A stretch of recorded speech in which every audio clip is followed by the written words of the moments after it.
ورحمۃ اللہ وبرکاتہ۔ آج ہم جو ہے اسٹوری نائٹ ہے، ایک حدیث الفتون پہ بات کریں گے انشاءاللہ، جو ابن عباس رضی اللہ عنہ نے روایت کی ہے۔ حدیث الفتون اس لیے کہا گیا کہ فتون جو ہے فتن کی جمع ہے، جس کا مطلب ہے آزمائش۔ تو اس میں ابن عباس رضی اللہ عنہ نے حضرت موسیٰ علیہ السلام کی آزمائش کے 5 واقعات بیان کی ہیں، ان کی پیدائش سے لے کے آخر تک۔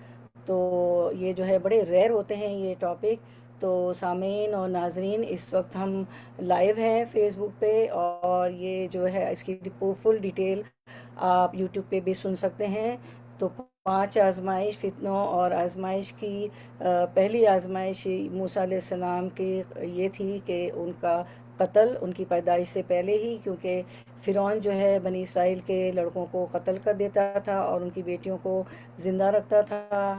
دوسری آزمائش ابن عباس بیان کرتے ہیں جب وہ سمندر کے کنارے صندوق میں پائے گئے، جب اللہ تعالیٰ کے حکم سے ان کی والدہ نے ان کو صندوق میں ڈال دیا، سمندر کی لہروں سے ہوتے ہوئے وہ فرعون کے محل تک پہنچ گئے۔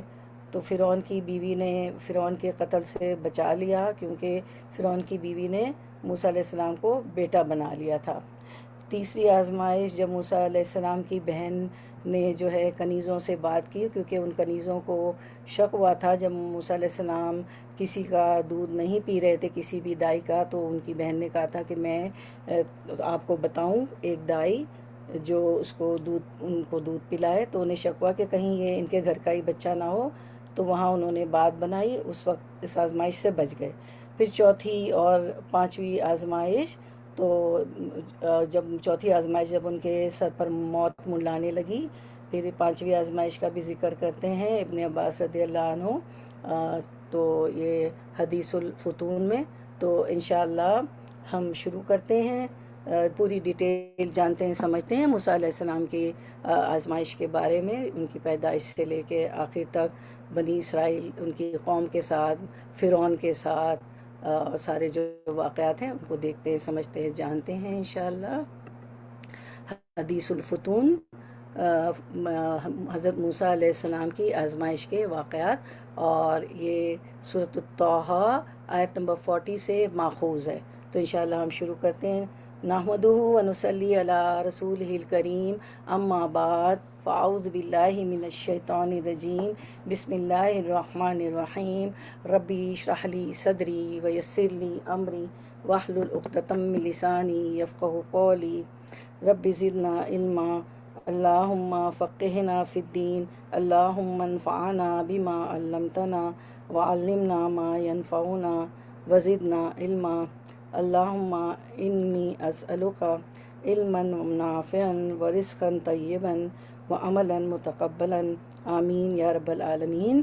تو انشاءاللہ ہم شروع کرتے ہیں ہماری جو ہے حدیث الفتون، یہ جو ہے روایت کی ہے اس کو ابن عباس رضی اللہ عنہ نے۔ آپ سب کو معلوم ہے کہ ابن عباس رضی اللہ عنہ آپ صلی اللہ علیہ وسلم کے چچا عباس رضی اللہ عنہ کے بیٹے تھے، اور سنت کو بہت زیادہ وہ فالو کرتے تھے، ٹھیک ہے۔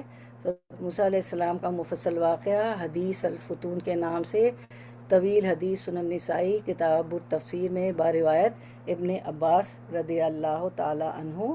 تو ایکچولی یہ آیت نمبر 40 کے ضمن میں انہوں نے یہ جو ہے حدیث لائے ہیں۔ تو ہم آیت نمبر 40 سورۃ الطٰہٰ کی تلاوت سنتے ہیں۔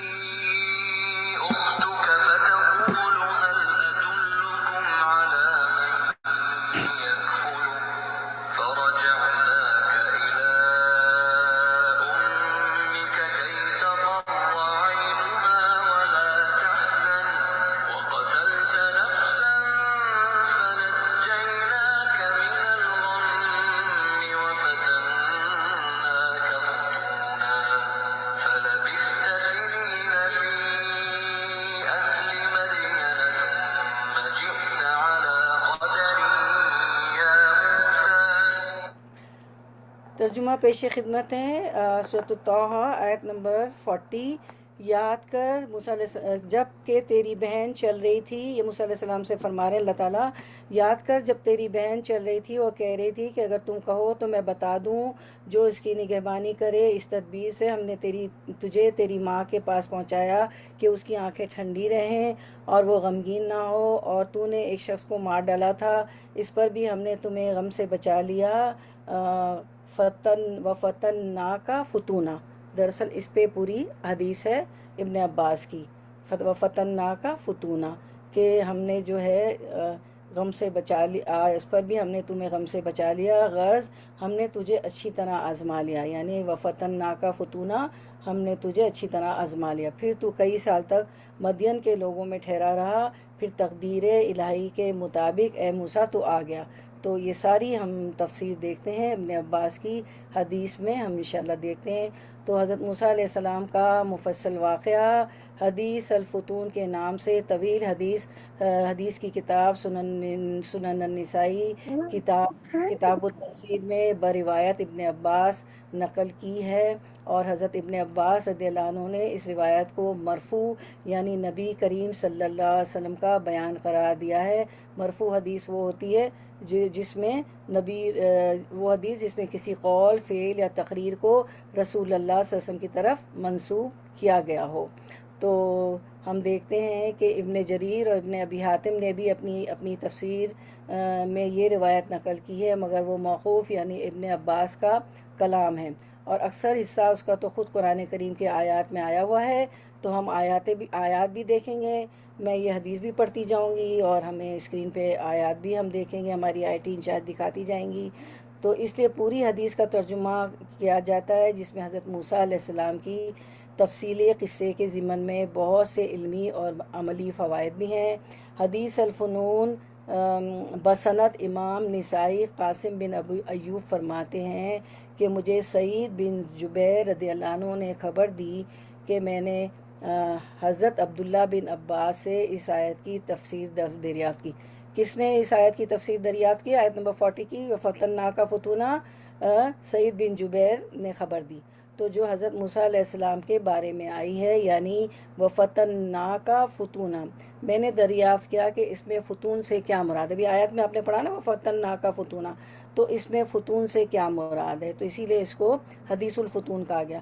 ابن عباس رضی اللہ عنہ نے فرمایا کہ اس کا واقعہ بڑا طویل ہے، صبح کو سویرے آ جاؤ تو بتلا دیں گے، کیونکہ بہت لمبی حدیث ہے نا، آپ کو بھی تھوڑا ٹائم زیادہ دینا پڑے گا۔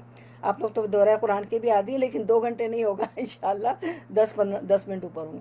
تو جب اگلے دن صبح ہوئی تو جو سعید بن جبیر کہتے ہیں کہ میں ابن عباس کی خدمت میں حاضر ہو گیا تاکہ کل جو وعدہ فرمایا تھا اس کو پورا کروں۔ حضرت ابن عباس رضی اللہ عنہ نے فرمایا کہ سنو، ایک روز فرعون اور اس کے ہم نشینوں میں اس بات کا ذکر آیا، یعنی اس کے اس کے جو آیان ملک کے جو اس کے آیان سردار وغیرہ تھے، اس کے ہم نشینوں میں اس بات کا ذکر آیا کہ اللہ تعالیٰ نے حضرت ابراہیم علیہ السلام سے وعدہ فرمایا ہے کہ ان کی ذریت میں انبیاء اور بادشاہ پیدا ہوں گے، تو ان کی ذریت میں کیا پیدا ہوں گے؟ بادشاہ پیدا ہوں گے، ٹھیک ہے۔ تو جو ہے ہم نشینوں میں اس بات کا ذکر آیا کہ اللہ تعالیٰ نے حضرت ابراہیم سے وعدہ فرمایا ہے کہ ان کی ذریت میں انبیاء اور بادشاہ پیدا ہوں گے۔ بعض شرکاء مجلس نے کہا کہ ہاں، یہ کہاں بات ہو رہی ہے؟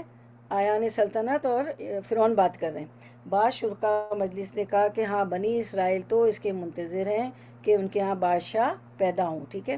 تو جس میں ان کو ذرا شک نہیں، ان کے اندر کوئی نبی اور رسول پیدا ہوگا، اور پہلے ان لوگوں کا خیال تھا کہ وہ نبی یوسف علیہ السلام کے جو ہے اس میں سے ہوں گے، پیدا ہوں گے خاندان میں سے۔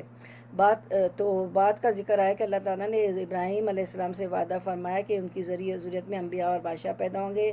بعض شرکاء مجلس نے کہا کہ ہاں، بنی اسرائیل تو اس کے منتظر ہے، جس میں ان کو ذرا شک نہیں کہ ان کے اندر کوئی نبی و رسول پیدا ہوگا، اور پہلے ان لوگوں کا خیال تھا کہ وہ نبی یوسف بن یعقوب ہیں۔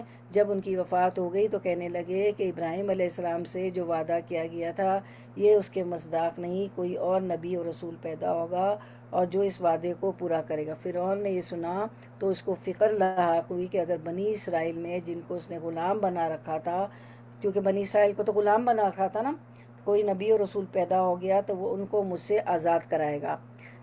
اس نے خواب بھی دیکھا تھا نا کہ بنی اسرائیل میں کوئی پیدا ہوگا بچہ جو جو ان کو آزاد کرا لے گا، جو یہ ظلم و ستم کر رہا ہے فرعون تو وہ آزاد کروا لے گا. اس لیے حاضرین مجلس سے دریافت کیا کہ اس آفت سے بچنے کا کیا راستہ ہے. یہ لوگ آپس میں مشورے کرتے رہے اور انجام کا سب کی رائے اس پر متفق ہوئی کہ بنی اسرائیل میں جو لڑکا پیدا ہو اس کو ذبح کر دیا جائے. اس کے لیے ایسے سپاہی مقرر کر دیے جن کے ہاتھوں میں چھریاں تھیں، اور وہ بنی اسرائیل کے ایک ایک گھر میں جا کر دیکھتے تھے، جہاں کوئی لڑکا نظر آیا اس کو ذبح کر دیتے تھے. اس کو خوف تھا نا کہ میں بادشاہ ہوں تو یہ بادشاہت میری چھن جائے گی، ان میں ایک لڑکا پیدا ہو گیا. تو کیا ہوا کہ وہ اسی طرح چھریاں لے کے جاتے اور ذبح کرتے. کچھ عرصہ یہ سلسلہ جاری رہا. تو اس کے بعد ان کو یہ ہوش آیا کہ ہماری سب خدمتیں اور محنت مشقت کے کام تو بنی اسرائیل کے لڑکے ہی انجام دیتے ہیں. اگر یہ سلسلہ قتل لڑکوں کا جاری رہا تو ان کے بوڑھے تو اپنی موت مر جائیں گے، بوڑھوں کو تو ایک دن موت آ جائے گی، اور بچے ذبح ہوتے رہیں گے تو آئندہ بنی اسرائیل میں کوئی مدد نہ رہے گی جو ہماری خدمتیں انجام دے. تو نتیجہ یہ ہوگا کہ سارے مشقت کے کام ہمیں خود ہی کرنا پڑیں گے. اس لیے اب یہ رائے ہوئی کہ ایک سال میں پیدا ہونے والے لڑکوں کو چھوڑ دیا جائے اور دوسرے سال میں پیدا ہونے والوں بچوں کو ذبح کر دیا ہے. تو جس سال ہارون علیہ السلام پیدا ہوئے تھے اس سال جو ہے قتل کرنے کا سال نہیں تھا، لیکن جس سال موسیٰ علیہ السلام پیدا ہوئے اس سال قتل کرنے کا سال تھا. یعنی وہ آلٹرنیٹ کر دیا تھا، انہوں نے آلٹرنیٹ سال کر دیا تھا. ٹھیک ہے. اس طرح بنی اسرائیل میں کچھ جوان بھی رہیں گے جو اپنے بوڑھوں کی جگہ لے سکیں گے، اور ان کی تعداد اتنی زیادہ بھی نہیں ہوگی جس سے فرعونی حکومت کو خطرہ ہو سکے. یہ بات سب کو پسند آئی اور یہی قانون نافذ کر دیا گیا.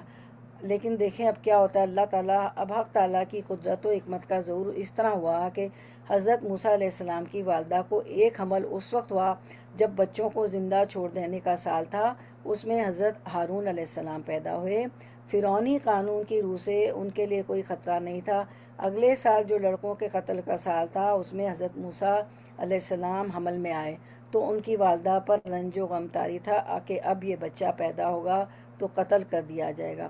ابن عباس رضی اللہ عنہ نے قصے کو یہاں تک پہنچا کر فرمایا کہ اے ابن جبیر، وہ ابن جبیر سے باتیں کر رہے تھے نا، یہ حدیث سنا رہے تھے کہ دوسرے دن آنا، کل آنا، بڑا لمبا قصہ ہے. تو اے ابن جبیر، فتنوں یعنی آزمائش کا یہ پہلا واقعہ ہے کہ موسیٰ علیہ السلام، دیکھیے ہم 5 واقعے پڑھیں گے، یہ پہلا واقعہ ہے کہ موسیٰ علیہ السلام ابھی دنیا میں پیدا بھی نہیں ہوئے تھے کہ ان کے قتل کا منصوبہ تیار تھا. اس وقت حق تعالیٰ نے ان کی والدہ کو بذریعہ وحی الہام یہ تسلی دی کہ یہ جو آیت آتی ہے سورۃ القصص 7، ولا تخافی ولا تحزنی انا رادوہ الیکا وجاعلوہ من المرسلین. ٹھیک ہے، کہ خوف و غم نہ کرو، ہم اس کی حفاظت کریں گے تمہارے بچے کی، موسیٰ علیہ السلام کی، اور کچھ دن جدا رہنے کے بعد ہم ان کو تمہارے پاس واپس کر دیں گے، پھر ان کو اپنے رسولوں میں داخل کر لیں گے. جب موسیٰ علیہ السلام پیدا ہو گئے تو ان کی والدہ کو حق تعالیٰ نے حکم دیا کہ اس کو ایک تابوت میں رکھ کر دریائے نیل میں، ریور نائل میں ڈال دو. موسیٰ علیہ السلام کی والدہ نے اس حکم کی تعمیل کر دی. جو وہ تابوت کو دریا کے حوالے کر چکی تو شیطان نے ان کے دل میں یہ وسوسہ ڈالا کہ یہ تو نے کیا کام کیا ہے، اگر بچہ تیرے پاس رہ کر ذبح بھی کر دیا جاتا تو اپنے ہاتھوں سے کفن دفن کر کے کچھ تو تسلی ہوتی. اب تو اس کو دریا کے جانور کھا لیں گے. موسیٰ علیہ السلام کی والدہ اس رنج و غم میں مبتلا تھی کہ دریا کی موجوں نے تابوت کو ایک ایسی چٹان پر ڈال دیا جہاں فرعون کی باندیاں لونڈیاں نہانے دھونے کے لیے جایا کرتی تھیں. انہوں نے یہ تابوت دیکھا تو اٹھا لیا اور کھولنے کا ارادہ کیا تو اس میں سے کسی نے کہا کہ اگر اس میں کچھ مال ہوا اور ہم نے کھول لیا تو فرعون کی بیوی یہ گمان کرے گی کہ ہم نے اس میں سے کچھ الگ رکھ لیا ہے، یعنی ہم نے چوری کر لیا. ہم کچھ بھی کہیں اس کو یقین نہیں آئے گا. اس سے سب کی رائے یہ ہو گئی کہ اس تابوت کو اس طرح بند اٹھا کر فرعون کی بیوی کے سامنے پیش کر دیں. ٹھیک ہے. تو از اوہینا الی امکا ما یوحا، وہ وقت یاد کرو سورۃ الطٰہٰ آیت 38، جبکہ ہم نے تمہاری ماں کی طرف اشارہ کیا جو وحی کے ذریعے کیا تھا کہ کیا کرو، موسیٰ علیہ السلام کو بکسے میں ڈال کے دریا میں تابوت میں ڈال دو. تو اب کیا ہوا کہ اب پھر سورۃ الطٰ 39 میں اللہ تعالیٰ فرماتے ہیں کہ انک ذفی فی التابوتی فاق ذفی فی الیمی، کہ تم اس بچے موسیٰ کو صندوق میں رکھو، پھر صندوق کو دریا میں ڈال دے، دریا اس صندوق کو ساحل پر پھینک دے گا، جسے میرا اور موسیٰ کا دشمن اٹھا لے گا۔ اللہ کا دشمن، میرا دشمن کون تھا؟ فرعون، اور موسیٰ علیہ السلام کا بھی دشمن تھا کیونکہ وہ بچوں کو قتل کرتا تھا۔ پھر اے موسیٰ، ہم نے تم پر اپنی طرف سے محبت ڈال دی، ٹھیک ہے، اور یہ اس لیے کہ میری نگرانی میں تمہاری پرورش ہو، ٹھیک ہے۔ تو پھر ہم دیکھتے ہیں کہ فرعون کی بیوی نے تابوت کھولا تو اس میں ایک ایسا لڑکا دیکھا جس کو دیکھتے ہی اس کے دل میں اس سے اتنی محبت ہو گئی جو اس سے پہلے کسی بچے سے نہیں ہوئی تھی، جو در حقیقت حق تعالیٰ کے اس ارشاد کا ظہور تھا۔ کیا تھا؟ وَأَلْقَيْتُ عَلَيْكَ مُحَبَّةً مِّنِّي، میں نے اپنی طرف سے تجھ پر محبت طاری کر دی۔ طٰ 13، ٹھیک ہے، میں نے تجھ پر اپنی طرف سے محبت طاری کر دی۔ تو جو ہے دوسری طرف حضرت موسیٰ علیہ السلام کی والدہ پر وسوسے شیطانی اللہ تعالیٰ کے اس وعدے کو بھول گئی، اور حالت یہ ہو گئی کہ وَأَصْبَحَ فُؤَادُ أُمِّ مُوسَىٰ فَرًا، یعنی حضرت موسیٰ علیہ السلام کی والدہ کا دل پر یہ بار بار یہ وسوسے خیال آئے، صرف موسیٰ علیہ السلام کی فکر غالب آ گئی۔ ادھر جب لڑکوں کے قتل پر مامور پولیس والوں کو فرعون کے گھر میں ایک لڑکا آنے کی خبر ملی تو وہ چھریاں لے کر فرعون کی بیوی کے پاس پہنچ گئے کہ لڑکا ہمیں دو تاکہ ذبح کرے۔ ابن عباس نے یہاں پہنچ کر پھر ابن جبیر رضی اللہ عنہ کو مخاطب کیا کہ اے ابن جبیر، فتون یعنی آزمائش کا دوسرا واقعہ یہ ہے۔ اب دوسرا واقعہ شروع ہوتا ہے، ایسے ٹوٹل وہ 5 واقعے بیان کریں گے ابن عباس رضی اللہ عنہ۔ فرعون کی بیوی نے اس لشکری لوگوں کو جواب دیا کہ ابھی ٹھہرو، کہ صرف اس ایک لڑکے سے تو بنی اسرائیل کی قوت نہیں بڑھ جائے گی۔ میں فرعون کے پاس جاتی ہوں، یعنی اپنے شوہر کے پاس، اور اس بچے کی جان بخشی کرواتی ہوں۔ اگر فرعون نے اس کو بخش دیا تو یہ بہتر ہوگا، ورنہ تمہارے معاملے میں دخل نہ دوں گی، یہ بچہ تمہارے حوالے ہوگا۔ یہ کہہ کر وہ فرعون کے پاس گئی اور کہا کہ یہ بچہ میری اور تمہاری آنکھوں کی ٹھنڈک ہے۔ فرعون نے کہا ہاں تمہاری آنکھوں کی ٹھنڈک ہے۔ وقالت امرأۃ فرعون قرۃ عین لی ولک، اور فرعون کی بیوی نے کہا یہ تو میری اور تیری آنکھوں کی ٹھنڈک ہے، اسے قتل نہ کرو، بہت ممکن ہے کہ یہ ہمیں کوئی فائدہ پہنچائے یا ہم اسے اپنا ہی بیٹا بنا لے۔ اور یہ لوگ شعور ہی نہیں رکھتے تھے کیونکہ فرعون اولاد سے محروم تھا کہ یہ بچہ جسے وہ اپنا، کیا شعور نہیں رکھتے تھے کہ یہ بچہ موسیٰ علیہ السلام جسے وہ اپنا بچہ بنا رہے ہیں، یہ تو وہی بچہ ہے جس کو مارنے کے لیے سینکڑوں بچوں کو موت کی نیند سلا دیا جاتا تھا، ٹھیک ہے۔ تو پھر کیا ہوا، اور کہا کہ یہ بچہ میری اور تمہاری آنکھوں کی ٹھنڈک ہے۔ فرعون نے کہا ہاں تمہاری آنکھوں کی ٹھنڈک ہونا تو معلوم ہے، مگر مجھے اس کی کوئی ضرورت نہیں۔ اس کے بعد ابن عباس رضی اللہ عنہ نے فرمایا کہ رسول اللہ صلی اللہ علیہ وسلم نے فرمایا، ایک حدیث ہے، قسم ہے اس ذات کی جس کی قسم کھائی جا سکتی ہے، یعنی اللہ کی، اگر فرعون اس وقت بیوی کی طرح اپنے لیے بھی موسیٰ علیہ السلام کے قرۃ العین آنکھوں کی ٹھنڈک ہونے کا اقرار کر لیتا تو اللہ تعالیٰ اس کو بھی ہدایت کر دیتا جیسے کہ اس کی بیوی کو ہدایت ایمان عطا فرمائے۔ پتہ ہے نا، آسیہ، بی بی آسیہ کو تو اللہ تعالیٰ نے ہدایت دے دی۔ بہرحال بیوی کے کہنے سے فرعون نے اس لڑکے کو قتل سے آزاد کر دیا۔ اب فرعون کی بیوی نے اس کو دودھ پلانے کے لیے اپنے آس پاس کی عورتوں کو بلایا۔ اب ظاہر ہے چھوٹا سا نیو بورن بیبی تھا تو اس کو تو دودھ پلانے کے لیے چاہیے نا، تو آس پاس کی عورتوں کو بلایا۔ سب نے چاہا کہ موسیٰ علیہ السلام کو دودھ پلانے کی خدمت انجام دیں، مگر کیونکہ بادشاہ کے محل میں جانا تھا، بہت پیسہ ملتا، مگر حضرت موسیٰ علیہ السلام کو کسی کی چھاتی نہ لگی۔ اور حرمنا، اور یہ آیت ہے، کیا آیت ہے، وَحَرَّمْنَا عَلَيْهِ مَرَادِيَ مِن قَبْلُ، ٹھیک ہے، تو کسی کی بھی چھاتی نہ لگی۔ اب فرعون کی بیوی کو یہ فکر ہوئی کہ جب کسی کا دودھ تو نہیں پئیں گے تو زندہ یہ کیسے رہیں گے، اس لیے اپنی کنیزوں کے سپرد کیا کہ اس کو بازار اور لوگوں کے مجمع میں لے جائیں، شاید کہ کسی عورت کا دودھ قبول کر لیں۔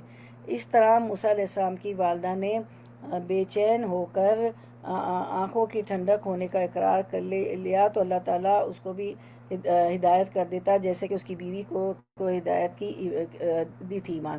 تو السلام علیکم ورحمۃ اللہ وبرکاتہ۔ بشرا وحرمنا علیہ المراد، اب فرعون کی بھی کو یہ فکر ہوئی کہ جب کسی کا دودھ نہیں پیتا تو زندہ کیسے رہیں گے، ٹھیک ہے، اس لیے اپنے کنیزوں کے سپرد کیا کہ اس کو بازار اور لوگوں کے مجمع میں لے جائے، شاید کسی عورت کا دودھ قبول کر لیں۔ اس کے بعد ہم دیکھتے ہیں حضرت موسیٰ علیہ السلام کو کسی کی چھاتی نہ لگتی تھی، تو اس طرح موسیٰ علیہ السلام کی والدہ نے بے چین ہو کر اپنی بیٹی کو کہا کہ ذرا باہر جا کر تلاش کرو اور لوگوں سے دریافت کرو کہ اس تابوت اور بچے کا کیا انجام ہوا۔ سورۃ القصص میں آتا ہے وقالت لأختی قصیہ فبصرت بہ عن جنب وہم لا یشعرون۔ موسیٰ علیہ السلام کی والدہ نے اس کی بہن سے کہا کہ تو اس کے پیچھے پیچھے جا، بکسے کے پیچھے پیچھے سمندر کے کنارے کنارے، تو اسے دور سے دیکھتی رہی اور فرعون کو اس کا علم ہی نہ ہوا، چنانچہ وہ دریا کے کنارے کنارے دیکھتی رہتی تھی حتیٰ کہ اس نے دیکھ لیا کہ اس کا بھائی فرعون کے محل میں چلا گیا۔ تو پھر اس طرف موسیٰ علیہ السلام کی والدہ نے بے چین ہو کر اپنی بیٹی کو کہا کہ ذرا باہر جا کر تلاش کرو، لوگوں سے دریافت کرو کہ اس تابوت اور بچے کا کیا انجام ہوا، وہ زندہ ہے یا دریائی جانوروں کی خوراک بن چکا ہے۔ اس وقت تک ان کو اللہ تعالیٰ کا وہ وعدہ یاد نہیں آیا تھا جو حالت حمل میں ان سے حضرت موسیٰ علیہ السلام کی حفاظت اور چند روزہ مفارقت کے بعد واپسی کا کیا گیا تھا۔ حضرت موسیٰ کی بہن باہر نکلی تو قدرت کا حق یہ کرشمہ دیکھا کہ فرعون کی کنیزیں اس بچے کو لیے ہوئے دودھ پلانے والی عورت کی تلاش میں ہیں۔ جب انہوں نے یہ ماجرا دیکھا کہ یہ بچہ کسی عورت کا دودھ نہیں لیتا اور یہ کنیزیں پریشان ہیں، تو اس نے کہا میں تمہیں ایک ایسے گھرانے کا پتہ دیتی ہوں جہاں مجھے امید ہے کہ یہ ان کا دودھ بھی پی لیں گے، ٹھیک ہے، دودھ بھی پی لیں گے۔ وہ کہتی ہیں کہ حل ادلکم علی اہل بیت یکفلونہ لکم وہم لہ ناصحون، ٹھیک ہے وقالت، ٹھیک ہے، پھر کیا ہوتا ہے کہ وہ کہتی کہ میں ایسی جگہ کا پتہ بتاتی ہوں اپنی کنیزوں اس بچے کو لیے ہوئے دودھ پلانے والے عورت کی تلاش میں رہی۔ جب انہوں نے ماجرا دیکھا یہ بچہ کس عورت کا دودھ نہیں پیتا تو یہ کنیزیں پریشان تھی، تو اس نے کہا کہ میں تمہیں اس کی بہن نے کہا موسیٰ علیہ السلام کی، میں تمہیں ایک ایسے گھرانے کا پتہ دیتی ہوں جہاں مجھے امید ہے کہ یہ ان کا دودھ بھی لیں گے اور وہ اس کو خیر خواہی اور عزت کے ساتھ پالیں گے بھی۔ یہ سن کر ان کنیزوں نے ان کو اس شبے میں پکڑ لیا کہ یہ عورت شاید اس بچے کی ماں یا کوئی عزیز خاص ہے جو وثوق کے ساتھ یہ کہہ رہی ہے کہ وہ گھر والے اس کی خیر خواہ اور ہمدرد ہیں۔ اس وقت یہ بہن بھی پریشان ہو گئی۔ ابن عباس نے اس جگہ پہنچ کر پھر ابن جبیر کو خطاب کیا کہ یہ تیسرا واقعہ فتون یعنی آزمائش کا ہے۔ اس وقت موسیٰ علیہ السلام کی بہن نے بات بنائی، وہ کہا کہ میری مراد اس گھر والوں کی ہمدرد خیر خواہ ہونے سے یہ تھی کہ فرعونی دربار تک اس کی رسائی ہوگی، اس سے ان کو منافع پہنچنے کی امید ہوگی۔ تو ان کی بہن نے یہ بات بنائی، ٹھیک ہے، کہ ان کو نفع پہنچنے کی امید ہوگی۔ تو پھر اس لیے وہ اس بچے کی محبت اور ہمدردی میں کسر نہ کریں گے۔ یہ سن کر کنیزوں نے ان کو چھوڑ دیا۔ یہ واپس اپنے گھر پہنچی اور موسیٰ علیہ السلام کی والدہ کو، یعنی وہ ان کی بھی والدہ تھی نا، کیونکہ موسیٰ علیہ السلام تو بھائی تھے، کو واقعہ کی خبر دی۔ وہ ان کے ساتھ اس جگہ پہنچی جہاں یہ کنیزیں جمع تھیں۔ کنیزوں کے کہنے سے انہوں نے بھی بچے کو گود میں لے لیا۔ موسیٰ علیہ السلام فوراً ان کی چھاتیوں سے لگ کر دودھ پینے لگے یہاں تک کہ پیٹ بھر گیا۔ ظاہر ان کی اپنی ماں تھی، اللہ تعالیٰ نے تمام عورتوں کا دودھ حرام کیا ہوا تھا۔ موسیٰ علیہ السلام یہ خوشخبری فرعون کی بیوی کو پہنچی، اس بچے کے لیے دودھ پلانے والی مل گئی۔ فرعون کی بیوی نے موسیٰ علیہ السلام کی والدہ کو بلوایا، انہوں نے آ کر حالات دیکھے اور یہ محسوس کیا کہ فرعون کی بیوی میری حاجت و ضرورت محسوس کر رہی ہے، تو ذرا خود داری سے کام لیا، یعنی بہت وہ کانفیڈنس سے بولنے لگی نا موسیٰ علیہ السلام کی والدہ۔ اہلیہ فرعون نے کہا کہ آپ یہاں رہ کر اس بچے کو دودھ پلائیں، کیونکہ مجھے اس بچے سے اتنی محبت ہے کہ میں اس کو اپنی نظروں سے غائب نہیں رکھ سکتی۔ موسیٰ علیہ السلام کی والدہ نے کہا کہ میں تو اپنے گھر کو چھوڑ کر یہاں نہیں رہ سکتی، کیونکہ میری گود میں خود ایک بچہ ہے جس کو دودھ پلاتی ہوں، میں اس کو کیسے چھوڑوں؟ ہاں اگر آپ اس پر راضی ہو تو یہ بچہ آج ہمارے گھر میں آ رہا ہے، ہاں تم میں سے کوئی ایسا نہ رہے جو اس کا اکرام نہ کرے اور کوئی ہدیہ اس کو پیش نہ کرے، اور میں خود اس کی نگرانی کروں گی کہ تم لوگ اس معاملے میں کیا کرتے ہو۔ تو موسیٰ علیہ السلام کی والدہ کی اس بات کا یہ اثر ہوا کہ جس وقت موسیٰ علیہ السلام اپنی والدہ کے ساتھ گھر سے نکلے، اس وقت سے ان پر تحفوں اور ہدایوں کی بارش ہونے لگی، یہاں تک کہ اہلیہ فرعون کے پاس پہنچے تو اس نے اپنے پاس سے خاص تحفے، یعنی اہلیہ فرعون کون؟ فرعون کی بیوی، اس نے خاص تحفے اور ہدیے الگ پیش کیے۔ تو فرعون کی بیوی اس کو دیکھ کر بے حد مسرور ہوئی، خوش ہوئی، اور یہ سب تحفے حضرت موسیٰ علیہ السلام کی والدہ کو دے دیے۔ اس کے بعد فرعون کی بیوی نے کہا کہ اب میں ان کو فرعون کے پاس لے جاتی ہوں، وہ ان کو انعامات اور تحفے دیں گے۔ جب وہ ان کو لے کر اپنے شوہر فرعون کے پاس پہنچی تو فرعون نے اس کو اپنی گود میں لے لیا۔ موسیٰ علیہ السلام نے فرعون کی داڑھی پکڑ کر زمین کی طرف جھکا دیا۔ اس وقت دربار کے لوگوں نے فرعون سے کہا کہ آپ نے دیکھ لیا کہ اللہ تعالیٰ نے اپنے نبی ابراہیم علیہ السلام سے جو وعدہ کیا تھا کہ بنی اسرائیل میں ایک نبی پیدا ہوگا جو آپ کے ملک و مال کا وارث ہوگا، آپ پر غالب آئے گا اور آپ کو پچھاڑے گا، یہ وعدہ کس طرح پورا ہو رہا ہے۔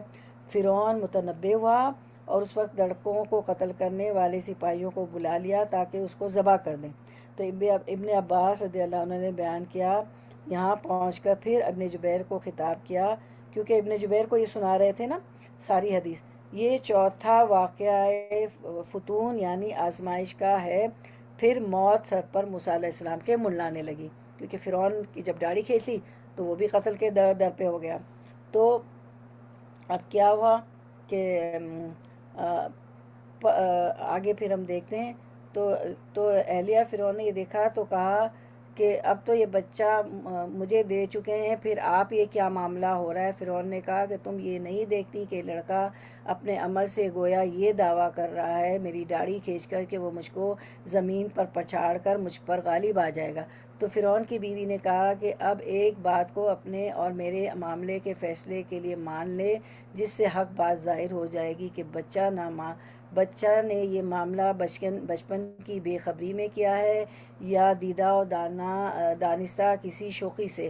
آپ 2 انگارے آگ کے اور 2 موتی منگوا لیجئے اور دونوں کو اس بچے کے سامنے کر دیجئے۔ اگر یہ موتیوں کی طرف ہاتھ بڑھائیں اور آپ کو انگاروں سے بچیں تو آپ سمجھ لیں کہ اس کے افعال عقل شعور سے دیدہ و دانستہ ہے، اور اگر اس نے موتیوں کی بجائے انگارے ہاتھ میں اٹھا لیے تو یہ یقین ہو جائے گا کہ یہ کام کسی عقل و شعور نے نہیں کیا، کیونکہ کوئی عقل والا انسان آپ کو ہاتھ میں نہیں اٹھائے گا۔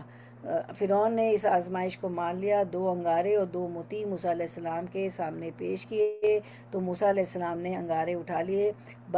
دوسری روایت میں ہے کہ موسیٰ علیہ السلام موتیوں کی طرف ہاتھ بڑھانا چاہتے تھے کہ جبریل امین نے ان کا ہاتھ انگاروں کی طرف پھیر دیا۔ فرعون نے یہ ماجرا دیکھا تو فوراً ان کے ہاتھ سے انگارے چھین لیے کہ ان کا ہاتھ نہ جل جائے۔ اب تو فرعون کی بیوی کی بات بن گئی، اس نے کہا کہ اپنے واقعے کی حقیقت کو دیکھ لیا، اب آپ نے واقعے کی حقیقت کو دیکھ لیا۔ اس طرح اللہ تعالیٰ نے پھر یہ موت موسیٰ علیہ السلام سے ٹال دی، کیونکہ قدرت خداوندی کو ان سے آگے کام لینا تھا، موسیٰ کو غرق کرنا تھا، بنی اسرائیل کو موسیٰ نہیں، کس کو؟ فرعون کو غرق کرنا تھا، بنی اسرائیلیوں کو فرعون کی غلامی سے آزاد کرانا تھا، اللہ تعالیٰ کو سارے کام لینے تھے۔ اس طرح اللہ تعالیٰ نے پھر یہ موت موسیٰ علیہ السلام سے ٹال دی، کیونکہ حضرت موسیٰ علیہ السلام اس طرح فرعون کے شاہانہ اعزاز و اکرام اور شاہانہ خرچ پر اپنی والدہ کی نگرانی میں پرورش پاتے رہے، یہاں تک کہ جوان ہو گئے۔ سبحان اللہ۔ ان کے شاہی اکرام و اعزاز کو دیکھ کر فرعون کے لوگوں کو بنی اسرائیل پر وہ ظلم و جور اور تذلیل اور توہین کرنے کی ہمت نہ رہی جو اس سے پہلے آل فرعون کی طرف سے ہمیشہ بنی اسرائیل پر ہوتا رہتا تھا۔ ایک روز موسیٰ علیہ السلام شہر کے کسی گوشے میں چل رہے تھے تو دیکھا کہ 2 آدمی آپس میں لڑ رہے، جن میں سے ایک فرعونی ہے اور دوسرا اسرائیلی نے موسیٰ علیہ السلام کو دیکھ کر امداد کے لیے پکارا۔